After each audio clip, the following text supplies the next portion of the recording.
कहते हैं ये नृसिंह भक्त ब्राह्मण की कथा जो श्रवण करते हैं उनको तीर्थराज प्रयाग में 1 महीने तक कल्पवास पूर्वक त्रिवेणी संगम में स्नान करने से जिस फल की प्राप्ति होती है वह फल इस नृसिंह भक्त ब्राह्मण के चरित्र के श्रवण से हो जाती है। लो साहब,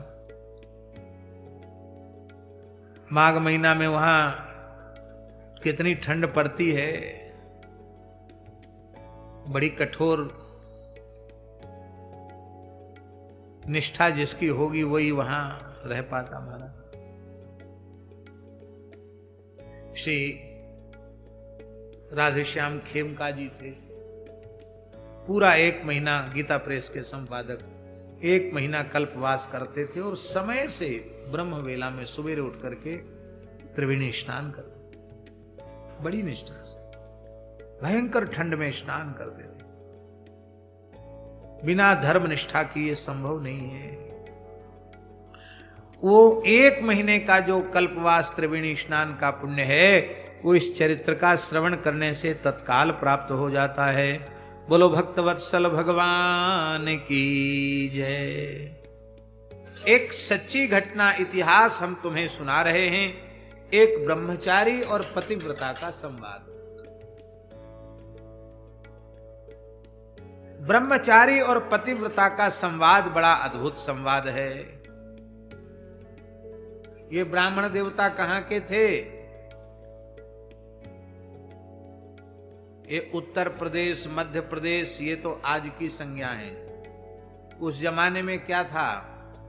मध्य प्रदेश को मध्य देश कहा जाता था। क्या कहा जाता था? मध्य देश। वर्तमान का जो मध्य प्रदेश है, बुंदेलखंड है, इसको पुराणों में, महाभारत में मध्य देश कहा गया। भारत का मध्य देश। एक मध्य देश में कश्यप नाम के ब्राह्मण, जो षडंग वेद के विद्वान थे, संपूर्ण शास्त्रों के परम तत्व को जानते थे और व्याख्याने परिनिष्ठिता, वो उस षडंग वेद के व्याख्यान में भी परिनिष्ठित थे। अपने स्वधर्म कर्म में लगे हुए थे, परधर्म से सर्वथा परांगमुख थे, विमुख थे, ऋतु कालाभिगामी थे, अग्निहोत्र परायण थे, सायंकाल प्रातः काल अग्नि को तर्पित करके ब्राह्मणों को तृप्त करते थे, अतिथियों का सत्कार करते थे और नरसिंहंच पूजत, नरसिंह भगवान के अनन्य भक्त थे। उस कश्यप नाम के मध्य प्रदेश के ब्राह्मण की पत्नी का नाम था सावित्री। जैसा नाम था वह वैसी ही थी, महान पतिव्रता थी और अपने पति की सेवा करती थी और वह पातिव्रत के कारण परोक्ष ज्ञान संपन्ना, कल्याणी गुण सम्मता। परोक्ष ज्ञान उसको था। 2 प्रकार का ज्ञान होता है, एक अपरोक्ष ज्ञान, एक परोक्ष ज्ञान। परोक्ष ज्ञान माने दिव्य ज्ञान से वह संपन्न थी। उसी कश्यप नाम के ब्राह्मण के साथ, ये मध्य प्रदेश का गांव था, इसका नाम था नंदीग्राम। उस समय कोई नंदीग्राम रहा होगा, तो नंदीग्राम में ये निवास करते थे और उनके साथ एक कौशलिक नाम का एक कौशल देश में उत्पन्न, कौशल माने अयोध्या क्षेत्र में उत्पन्न, जहां के हमारे पंडित निशांत जी हैं, अयोध्या क्षेत्र के हैं कि नहीं?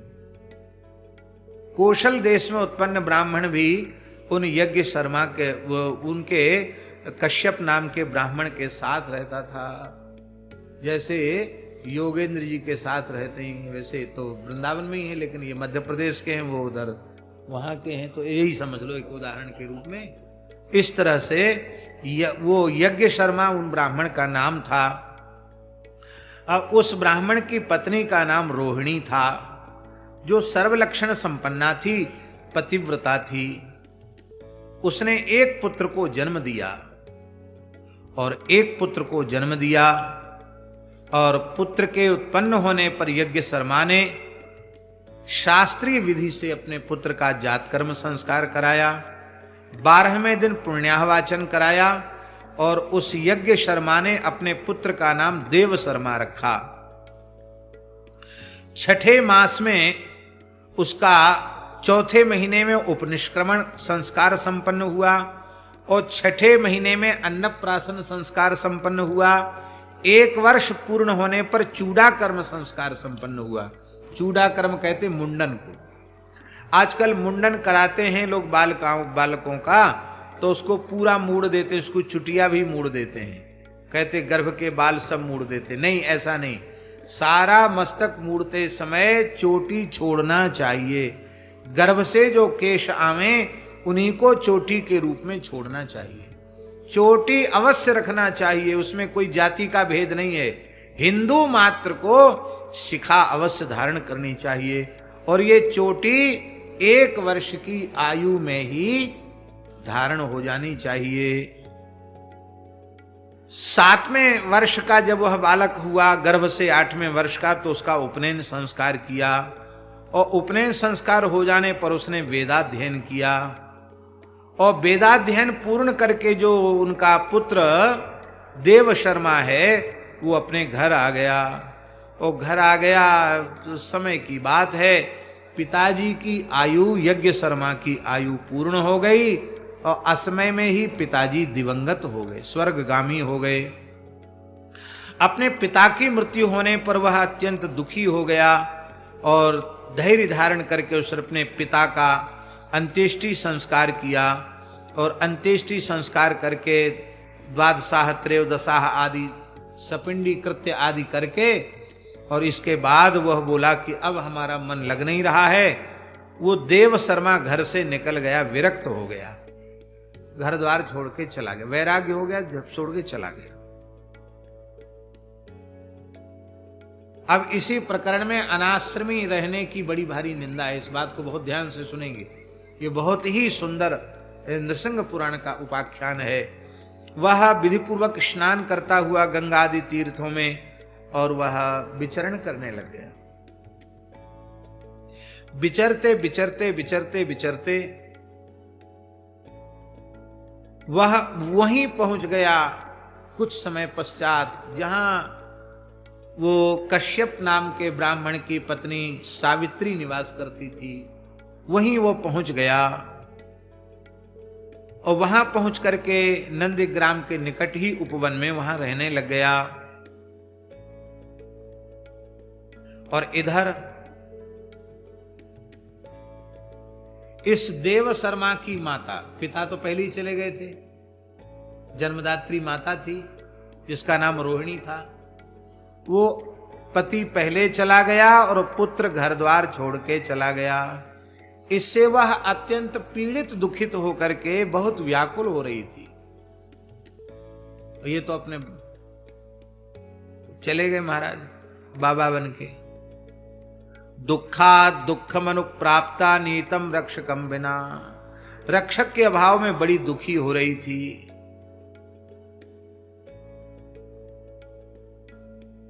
जैसे तैसे भिक्षा करके वह अपना गुजारा कर लेती थी, अत्यंत दुखी रहती थी। उसी समय इसी का पुत्र जो देव शर्मा है वो नंदीग्राम के निकट आया और वहीं नदी में स्नान करके, हो सकता है यहां नदी का नाम नहीं लिखा, लेकिन हमारा ऐसा मन कह रहा है कि वो नदी मध्य प्रदेश की वेत्रवती ही होगी संभवतः। तो नदी में उसने स्नान किया और स्नान करके अपने विरक्त था, ज्यादा कपड़े लत्ते रखता नहीं था, अपने कपड़ा उतार दिए, कौपीन धारण करके ये नदी में खड़ा होकर के जप करने लग गया। और जप के बाद फिर सूख जाते थे कपड़े तो कपड़े पहन लेता, फिर लंगोटी सुखा लेता, फिर वही लंगोटी पहन लेता, कुछ रखता था नहीं, फक्कड़ था। तो वो जब जप कर रहा था नदी के जल में खड़ा होकर के, उसी समय एक बगुला आया और कौवा आया। वो उसी कपड़े पर जहां सुखा रहे थे नदी के किनारे, उस पर बैठे उसी पर उन्होंने बीट की, और बीट ही नहीं की, वो पंजे में उसको कपड़े को फंसा करके कौवा और बगला दोनों उड़ने लग गए। इसको बड़ा गुस्सा आया कि एक ही तो कपड़ा हमारे पास, और उसको भी ये दुष्ट उड़ के ले जा रहे हैं। तो उसने नदी से निकल करके वो बगला और कौवा को हड़काया, भर्त्सना की उनकी। तो उन्होंने कपड़ा तो छोड़ दिया, कपड़ा तो उनकी चोंच से पंजे से गिर गया, पर कपड़े को देखा तो उसमें बगुला की और कौवा की बीट उसमें लगी हुई थी। अब तो इसको बड़ा क्रोध आया कि अरे हमारा कपड़ा भी, मैं इतना पवित्र रहता हूं, मेरा कपड़ा ही खराब कर दिया इन्होंने। तो क्रोध पूर्वक उस बगुला और कौवा को देखा। क्रोध पूर्वक देखते ही बगुला और कौवा तत्काल भस्म हो गए। ब्राह्मण के क्रोध पूर्ण दृष्टि से वो बगुला और कौवा दोनों भस्म हो गए, राख की ढेरी बन गए।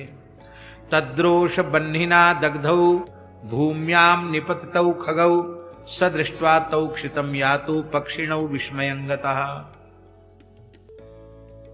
अब देखो, इसको सोचना चाहिए था ये कि हमने इतनी कठोर तपस्या करके शक्ति प्राप्त की, और उस शक्ति को हमने मात्र एक बगुला और कौवा को जलाने में ही नष्ट कर दिया। ये न सोचकर ये ब्रह्मचारी क्या सोचने लग गया देव शर्मा, ये बोला कि तपसा न मया कश्चित सदृशोस्ति महीतले इति मत्वा गतो भिक्षाम अटितुम ग्राम मंजसा। इस धरती पर मेरा जैसा कोई तपस्वी नहीं है। देखो कितनी शक्ति मुझ में आ गई। मैं जिसकी ओर भी कड़ी नजर से देख दूंगा ना, लाल पीली आंख करके, वो तो भस्म होना ही है, पक्का समझ लो।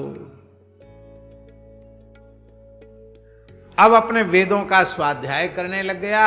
उस कपड़े को उसने जल से धोया, सुखाया, पहन लिया, और अब वेदों का स्वाध्याय करके वह उस पतिव्रता के यहां पहुंच गया भिक्षा लेने के लिए।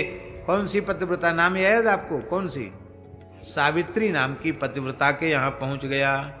उस समय सावित्री के पति कश्यप नाम के ब्राह्मण कहीं बाहर गए थे, वो आए तो पतिव्रता ने देखा कि एक संत वेश में कोई खड़े हैं और भिक्षा मांग रहे हैं। तो उन्होंने कहा कि आप ठहरिए, मैं अपने पति का सत्कार करके आती हूँ। उसी समय पति आ गए, तो पति के चरणों को धोया और उनको जल पिलाया। क्षालया मास तत्पादौ भूय उष्णेन वारिणा। गुनगुने जल से अपने पति के चरण धोए, अपने आंचल से पति के चरण पोछे, और पंखा करने लगी, उनको जल पिलाया, और बड़े प्रेम से उत्तम आसन पर बिठा करके सुंदर भोजन परोसा।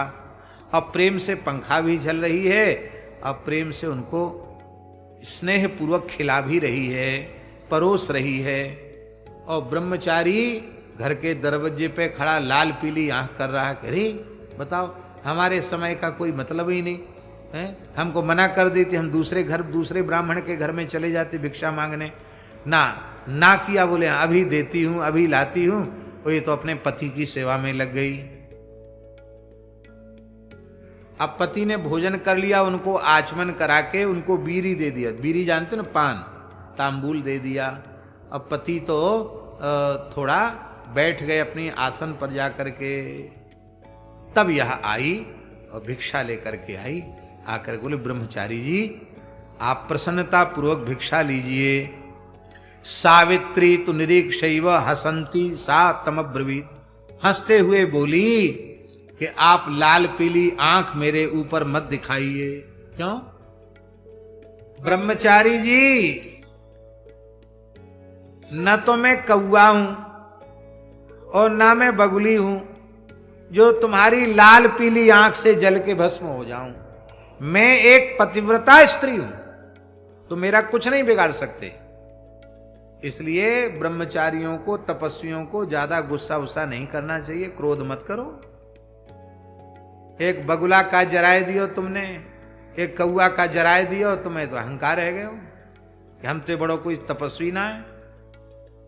तो गुस्सा मत करो, ठंडे ठंडे पधारो भिक्षा लेकर के।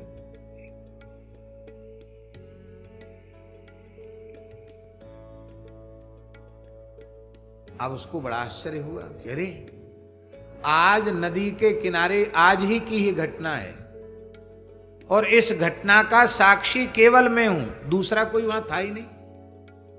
इस पतिव्रता को इस गांव में कैसे पता चल गया, कैसे इसको ज्ञात हो? तो भिक्षा लेके ब्रह्मचारी थोड़ी दूर चल पड़े, फिर लौट के आए। बोले माताजी एक बात बताओ, हमको बहुत वर्ष हो गए हैं ऐसे ही फक्कड़पने में विचरते विचरते, तीर्थों की यात्रा करते करते, पवित्र तीर्थों में स्नान करते करते और वेद पाठ करते करते, त्रिकाल संध्या करते करते, गायत्री जपते जपते बहुत लंबा समय हो गया, पर हमें यह शक्ति प्राप्त नहीं हुई कि कहां क्या घट गया मैं अपनी शक्ति से जान सकूं। और तुम्हें शक्तिम दूरार्थ वेदनीम, ये दूर घटी हुई घटना जानने की सामर्थ्य तुम्हारे में कैसे आ गई? उसने कहा कि देखो, जो व्यक्ति निष्ठापूर्वक धर्म का आचरण करता है उसको संपूर्ण सिद्धि सहज प्राप्त हो जाती है। वेद ने जिस व्यक्ति के लिए जिस धर्म का निरूपण किया है उस व्यक्ति को उसी धर्म का आचरण करना चाहिए। ब्राह्मण का अलग धर्म है, क्षत्रिय का अलग है, वैश्य का अलग है, शूद्र का अलग है, स्त्री का धर्म अलग है, पुरुष का धर्म अलग है, सबके अलग अलग धर्म है। श्री वृंदावन बिहारी लाल की, सबके अलग अलग धर्म हैं। मैं पतिव्रता हूं, मनवाणी क्रिया से अपने पति को ही भगवान का स्वरूप मानकर पूजा करती हूं, श्रद्धा पूर्वक पति को संतुष्ट करती हूं, और इसी कारण से मुझे यह विप्र कृष्टार्थ दर्शन हो गया है। संसार में कहां क्या घटित हो गया है मैं सब कुछ समझ सकती हूं, जान सकती हूं। और देखो, तुम्हें हमारी बात पर विश्वास न हो, ध्यान से सुने, हमारी बात पर विश्वास न हो तो और भी तुम सुन लो। तुम्हारी माता का नाम रोहिणी था, रोहिणी है, और तुम्हारा पिता यायावर थे, बड़े विद्वान, वेदों के विद्वान थे। उन्होंने तुम्हारे सारे संस्कार समय से कराए और तुम उनका प्रेत कर्म करके, उनकी अंत्येष्टि संस्कार करके, और तुम चले गए, वैराग्य के कारण घर छोड़ के चले गए। तुम्हारे पिता जीवित नहीं थे और केवल तुम्हारी जन्मदात्री माता ही थी। तो तुम्हारा कर्तव्य था कि उस वृद्धा दीना तपस्विनी अपनी माता की सेवा करते, पर तुमने अपनी माता की सेवा नहीं की, खाली तपस्या कर रहे हो, भीख मांगकर अपना पेट भर लेते हो, और इसी को तुमने धर्म मान रखा है। ये धर्म नहीं है। पुत्र का धर्म है अपनी माता की सेवा करना। आह, क्या बढ़िया बात है। आज के परिप्रेक्ष्य में मातृ पितृ भक्ति की बात कहना बहुत जरूरी है।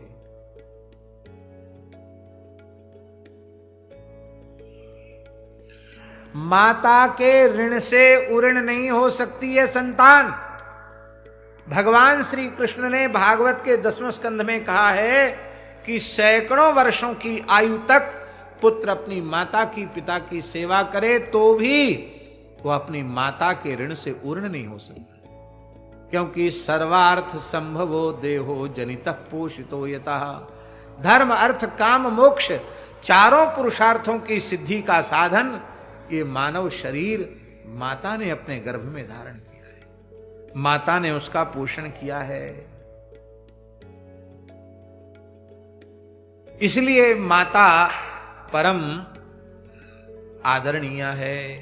अरे ब्राह्मण, जिस माता ने तुम्हें गर्भ में धारण किया, तुम्हारा पालन पोषण किया, तुम्हें बड़ा किया, और तुम्हारे पिता जीवित नहीं हैं, और तुम उस अपनी गर्भधारणी माता का त्याग करके तुम भटक रहे हो जंगल में, और तुम्हें लज्जा नहीं आती, और तुम अपने को तपस्वी समझते हो, तुम अपने को बड़ा धर्मात्मा समझते हो। यया तव कृतम ब्रह्मन् बाल्ये मलिन कृंतनम।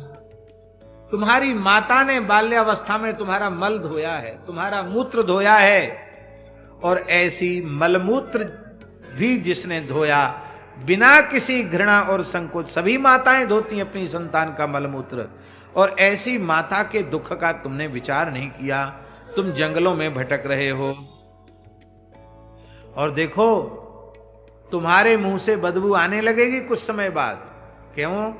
क्योंकि मातृ दुखेन ते वक्त्रम पूति गंधमिदं भवेत्। जिनकी माता दुखी होती है उनके मुंह से बदबू आती है, तुम्हारे मुंह से दुर्गंध आने लग जाएगी। यदि तुम्हारे पिता ने सारे संस्कार शास्त्र विधि से न किए होते तो तुम तपस्वी भी नहीं होते। ये जो कुछ तुम्हें ज्ञान है वेदादि शास्त्रों के, तुम्हारे पिता की कृपा है, और तुम अपनी माता की पीड़ा का तुमने तनिक भी विचार नहीं किया, और केवल एक बगुली को, एक कौआ को जला दिया, तो जलाकर तुम अपनी पीठ ठोक रहे हो कि हमसे बड़ा तपस्वी धरती पर कोई दूसरा नहीं है। पक्षी दग्धा शूद्र वृद्धे पापात्मन सांवृतम वृथा, वृथा स्नानम वृथा तीर्थम वृथा जप्तम वृथा हुतम। जिस व्यक्ति की माता अत्यंत पीड़ा का अनुभव कर रही है, बहुत अच्छी बात, यहां सावित्री सती, वो पतिव्रता सती कह रही है, आओ, बहुत प्यारी बात, बहुत ध्यान से सुने। सावित्री के कहने का आशय यह है कि तुम्हारे पिता जीवित होते, बहुत ध्यान से सुने, तुम्हारे पिता जीवित होते और तुम्हारी माता दुखी न होती, उनकी आज्ञा से यदि तुमने गृह त्याग कर दिया होता तो तुम्हें दोष नहीं लगता। लेकिन पिता जीवित नहीं है, और वृद्धा माता के कष्ट का तुमने, वो कैसे रहेगी, क्या खाएगी, क्या करेगी, इसका तुमने विचार नहीं किया, और तुमने घर छोड़ दिया, और तुम सोच रहे हो कि हमारी तपस्या से, हमारे भजन से और हमारा कल्याण हो जाएगा। अरे कल्याण क्या होगा, तुमने क्रोध नहीं जीता। अब क्रोध नहीं जीता इसका मतलब काम को भी नहीं जीता, क्योंकि कामात क्रोधो भी जायते, काम से ही क्रोध उत्पन्न होता है। तो काम ही नहीं जीता, क्रोध नहीं जूता, तो ये बनौआ बनाने से क्या फिला। जिसकी माता अत्यंत दुखी है और वह व्यक्ति जीवित है इस धरती पर, तो उसका जीवन व्यर्थ है यदि उसकी जन्मदात्री माता दुखी है। यो रक्षेत सततम भक्त्या मातरम मातृवत्सलः, जो अपनी जन्मदात्री माता की सेवा करता है, मातृवत्सल होता है, बोले तस्येहानुष्ठितम सर्वम फलम चामुत्र चेवही, कहते उसका सब कुछ किया कराया सफल हो जाता है, उसका यह लोक भी सफल और उसका परलोक भी सफल हो जाता है। मातुश्च वचनम ब्रह्मन पालितम यही नरोत्तमयी, जो अपनी माता की आज्ञा का पालन करते हैं उनका यह लोक परलोक सब बन जाता है। जो अपने माता की भक्ति करते हैं उनको देवता भी नमस्कार करते हैं। ये मान्यास्ते नमस्कार्या इहलोके परत्र च, इसलिए तुम्हें अपनी जन्मदात्री माता के निकट जाना चाहिए। उसकी खोज खबर लो, कहां भटक रही बेचारी, उसकी सेवा करो। ताम त्वम रक्षय जीवंती तद्रक्षाते परंतपः, क्रोधम परित्यज्यैनम त्वम दृष्टा दुष्ट विघातकम। क्रोध का त्याग करो, क्योंकि क्रोध सारी तपस्या को नष्ट कर देता है। और तुम सोच रहे हो कि हमको कोई पाप नहीं लगा, तुमने बिना किसी अपराध के उस कौआ और बगुला को जो भस्म कर दिया ना, उसकी हत्या का पाप तुम्हारे सिर पे चढ़ा है। तुम अपनी पहले माता को प्रसन्न करो और जो तुमसे हत्या हुई है उसका प्रायश्चित करो, नहीं तो उसका परिणाम तुम्हें नरकों में जाकर भोगना पड़ेगा। ऐसा कह करके वह पतिव्रता सावित्री मौन हो गई और ब्रह्मचारी का अहंकार खत्म हो गया। कहाँ तो अपने को बड़े तपस्वी समझ रहे थे, उन्होंने अपना मस्तक उस पतिव्रता के चरणों में रख दिया और बोले अज्ञानात् कृत पापस्य क्षमस्व वरवर्णिनी, हमने अज्ञान पूर्वक जो कुछ किया उसको आप क्षमा कर दें। और मैंने जो क्रोध पूर्वक आपकी ओर देखा, वो अपराध किया, उस अपराध को भी आप क्षमा कर दें। तब बोले देखो अब तुम्हें यही करना चाहिए कि अब तुम्हारे पास कोई साधन तो नहीं है, भिक्षावृत्ति ही है, पर अब अपनी माता की भिक्षा करके और भिक्षाटन करके अपनी माता की तुम सेवा करो और इन पक्षियों के वध का प्रायश्चित्त करो। और देखो मैं आगे की बात भी तुम्हें बता रही हूं, तुम्हारी माता प्रसन्न हो जाएगी और यज्ञ शर्मा नाम के ब्राह्मण, उनकी कन्या के साथ तुम्हारा विवाह भी हो जाएगा और उससे एक पुत्र का जन्म भी होगा जो तुम्हारी संतति को बढ़ाने वाला होगा। और इसके बाद तुम अपने पिता और माता दोनों के ऋण से मुक्त हो जाओगे। फिर तुम अपनी जन्मदात्री माता का, जब वो पधार जाएगी, फिर माता का संस्कार करके, और माता गए ध्यान सीताराम, बातचीत नहीं, बातचीत करनी तो दूसरी जगह चले जाओ। माता का संस्कार करके फिर तुम विरक्त हो जाना, फिर कोई परेशानी नहीं। अभी तुम अनाश्रमी भटक रहे हो। शास्त्र में लिखा है एक दिन भी अनाश्रमी नहीं रहना चाहिए। समावर्तन संस्कार के बाद घर आ गए, विवाह किया नहीं और सन्यासी हुए नहीं, बाबा जी हुए नहीं, तो तुम अनाश्रमी भटक रहे हो, तुम्हारा सब व्यर्थ है, इसलिए तुम जाओ, ऐसा ही होगा। पुनर्मृतायाम भार्यायाम भविता त्वं त्रिदंडका, तुम्हारे एक पुत्र का जन्म होगा और कुछ समय पश्चात तुम्हारी पत्नी की भी मृत्यु हो जाएगी।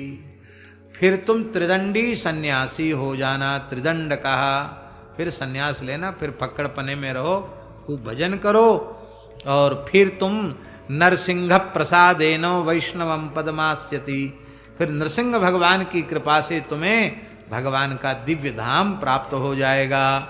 इस प्रकार से देखो, यद्यपि तुमने ये बात हमसे पूछी नहीं थी, लेकिन मैंने बिना पूछे ही तुमको सब कुछ बता दिया।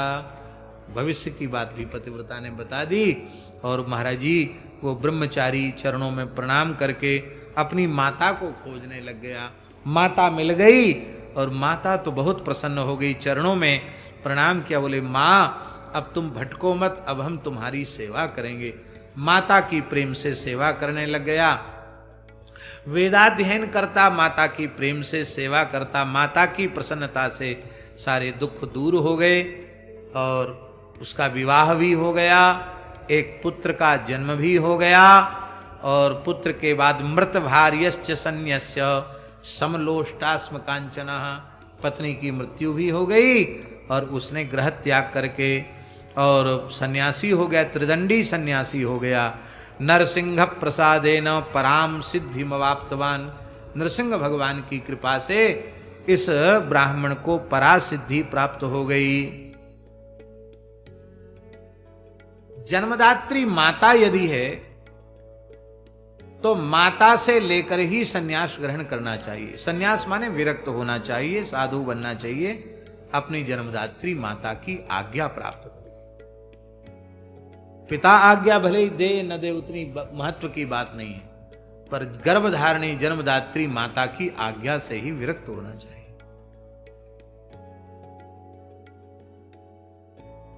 विवाहित हो चुका है और थोड़ी बहुत विपरीत परिस्थिति आई, बोले अब भैया तू धर राख अपनी धर्मशाला, दुकान तू संभार, मैं तो चलो बाबा जी बन जाऊंगा। ये नहीं करना, पलायन ठीक नहीं। अपनी अधिकृता पत्नी की आज्ञा के बिना सन्यास नहीं। गृहस्थ यदि हो गया, विवाह कर लिया है, तो पत्नी की अनुमति साधु सन्यासी बनने के लिए अत्यंत जरूरी है, पत्नी की आज्ञा हो। इसलिए पत्नी पधार गई, फिर आज्ञा लेने की अनिवार्यता समाप्त हो गई। और यदि पत्नी जीवित है तो उसकी आज्ञा लो और उसकी व्यवस्था बनाओ कि पुत्र उसकी सेवा करे। ये परंपरा है। मनमाने तरीके से कुछ नहीं करना चाहिए, शास्त्र की विधि से शास्त्राज्ञा का ही पालन करना चाहिए। अपनी पत्नी की मृत्यु हो जाने पर वह तीर्थ में गए। विधि पूर्वक उन्होंने स्नान किया, एकांत में तपस्या की, और फिर विवाह की इच्छा तो उनके मन में थी नहीं। वह भिक्षा मांगकर निर्वाह करते थे, जप स्नान आदि करके तत्पर रहते थे। और कभी गंगा जी में, गंगा जी के किनारे, कभी यमुना जी, कभी सरस्वती, कभी पावन वितस्ता, वितस्ता जिसे झेलम नदी कहते, पंजाब की नदी है झेलम, झेलम उसको वितस्ता संस्कृत में कहा गया। कभी गोमती नदी के तट पर रह करके भजन करते थे। एक बार वह ब्राह्मण देवता गया पहुंच गए और अपने पिता पितामह का तर्पण करके महेंद्र पर्वत पर पहुंच गए। यहाँ परशुराम जी महाराज आज भी विराजमान होकर तपस्या करते हैं। हम भी महेंद्र पर्वत का दर्शन करके आए हैं। ये उड़ीसा में है, बरमपुर के आगे, बड़ी दिव्य जगह है। वहाँ कुंडों में स्नान किया और श्री परशुराम जी महाराज का दर्शन किया। आज भी भोले भाले पवित्र आत्माओं को वहाँ परशुराम जी का साक्षात दर्शन हो जाता है। और फिर पितरों का तर्पण करते चलते एक वन में प्रवेश किया। उस वन में बड़ी सुंदर एक पर्वत से धारा निकल रही थी। उस धारा में उन्होंने स्नान किया और हमने भी उस धारा में स्नान किया है। बड़ी पवित्र धारा है महेंद्रगिरी पर्वत की। वहाँ स्नान करके और नृसिंह भगवान वहाँ विराजमान हैं। नृसिंह भगवान के मस्तक पर जल चढ़ाया, उनका शरीर विशुद्ध हो गया। विंध्याचल पर्वत पर स्थित होकर के और भगवान विष्णु की विंध्याचल पर वहाँ से चल करके विंध्याचल आ गए। वहाँ विंध्याचल में तपस्या करने लगे और सिद्धि की कामना से भगवान नारायण की विंध्याचल में उपासना करने लगे। दीर्घ काल तक भगवान की उन्होंने पूजा की। उससे प्रसन्न होकर नृसिंह भगवान जो एक कंदरा में, विंध्याचल की कंदरा में गाढ़ निद्रा में सोए हुए थे, सो रहे थे नरसिंह भगवान। यहां भी नरसिंह भगवान बहुत लंबे समय से सो रहे थे। कल जग गए नरसिंह जी और अब सोएंगे नहीं, अब जगे ही रहेंगे। इसलिए कामावासी तो सब कोई विपत्ति परे, आप रोज दर्शन करो। विपत्ति काहे को परे आप पे, विपत्ति परे आप, आपके दुश्मनन पे, आप पे काहे को विपत्ति परे। रोज नरसिंह जी के दर्शन करो तो विपत्ति आएगी ही नहीं, संकट आएगा ही नहीं। नरसिंह भगवान सब रक्षा करेंगे। नरसिंह भगवान जग गए और स्वप्न में बोले कि हे ब्राह्मण, तुम्हारी तपस्या तो उत्तम है, किंतु तुम्हारी तपस्या में एक बहुत भारी दोष है। क्या?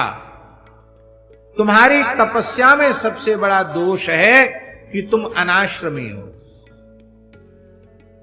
बहुत से लोग ऐसे होते हैं, गृहस्थी तो छोड़ दी, घर तो छोड़ दिया और बाबा जी बने नहीं, विधिवत साधु बने नहीं।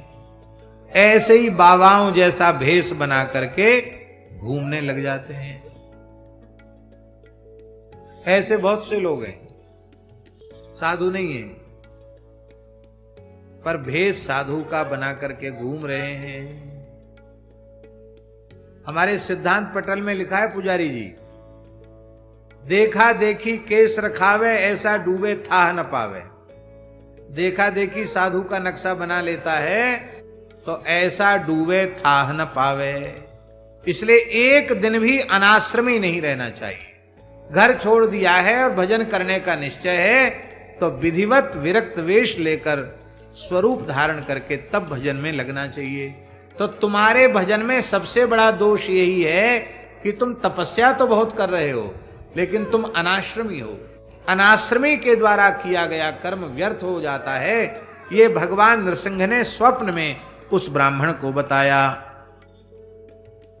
यद्यपि किसी आश्रम मर्यादा को स्वीकार न करना वो वैदिक मर्यादा को नष्ट करने वाला माना जाता है। यदि तुम्हें गृहस्थ नहीं रहना है तो तुम्हारा कर्तव्य है कि तुम फिर संन्यास आश्रम ग्रहण करो। बीच में क्यों लटक रहे हो? दूसरे आश्रम को ग्रहण करो। जो किसी आश्रम में स्थित नहीं है, अनाश्रमी है, वह वेदों का पारंगत विद्वान हो और परम तपस्वी हो तो भी मैं उस पर अनुग्रह नहीं करता, कृपा नहीं करता। किंतु तुम्हारे ऊपर मैंने कृपा क्यों की है? क्योंकि तुम्हारी निष्ठा से मैं रीझ गया हूं, इसलिए तुम्हें प्रत्यक्ष दर्शन तो तब होगा जब विधिवत तुम साधु हो जाओगे, और नहीं तो अनाश्रमी ऐसे भटकते रहोगे।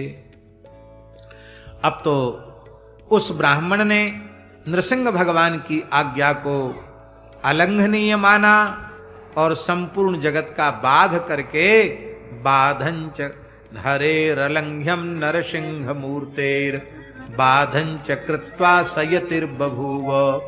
वो भगवान की आज्ञा मान करके सन्यासी हो गया।